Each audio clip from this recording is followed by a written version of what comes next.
আমাদের জামাতের নেতাদের নামের আগে দেখেন ডক্টর তো ডাক্তার ডিগ্রি আছে। আপনি কয়টা রাজনৈতিক দলের আছে ম্যাট্রিক ইন্টারমিডিয়েট পাস করছেন নাকি সেটা দেখেন আপনি আমারে।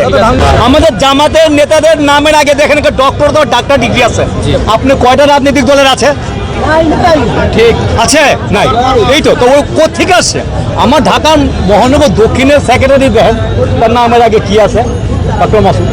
এখন ঢাকা মহানগর উন্নয়ন দ্বারা নেতা আছে, ওদের আগে এমন একটা ডিগ্রি দেখেন না, ম্যাট্রিক ইন্টারমিডিয়েট পাস করছেন নাকি সেটা দেখেন আপনি আমারে। কিছু লোকের তিতা লাগলেও কথাটি সত্য।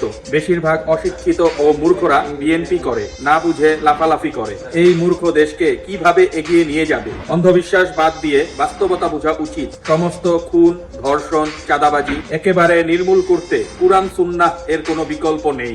আল্লাহ তাআলা আমাদের সবাইকে বুঝার তৌফিক দান করুক, আমিন। পিআর না দিলে বিএনপি শেখ হাসিনার চেয়েও বড় স্বৈরশাসক হয়ে উঠবে। কথাটি বলে দিলাম, লিখে রাখতে পারেন। যদি আমার কথার সাথে একমত হন অবশ্যই কমেন্টসে জানান। ধন্যবাদ।